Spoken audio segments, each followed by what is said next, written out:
അപ്പോൾ ഞാനൊരാളെ കൊന്നാലോ?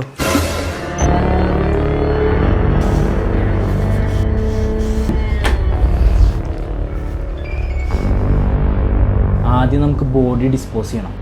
ബോഡി കിട്ടിയാലേ പ്രശ്നമുള്ളൂ.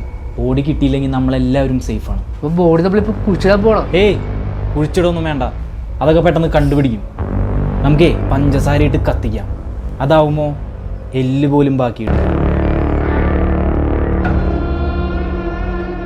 അതല്ലെങ്കിൽ നമുക്ക് ബോഡി പീസാക്കി മുറിച്ച് ഓരോ പീസും ഓരോ സ്ഥലത്ത് കൊണ്ടുപോയിടാം. അതും അല്ലെങ്കിൽ പിന്നെ ലോക സിനിമയിലെ പോലെ ഏതെങ്കിലും ഗ്യാസ് ചേമ്പറിൽ കൊണ്ടുപോയി തട്ടാം. ഇതെങ്ങോട്ടായി കാട് കയറി പോകുന്ന മനുഷ്യനെ ഇപ്പൊ കൊലപാതകമാക്കുമല്ലോ. എന്റെ പൊന്നു മനുഷ്യൻ, ഞാൻ തമാശക്ക് ഒരു ഉദാഹരണം പറഞ്ഞതാ. നീ ഉദാഹരണം പറഞ്ഞായിരുന്ന അപ്പൊ എന്റെ പ്ലാനിങ് ഒക്കെ വേസ്റ്റ് ആയില്ലേ? നീയൊക്കെ എന്റെ ബെസ്റ്റ് ഫ്രണ്ട്സ് തന്നെ. വലിയ ഉപകാരം.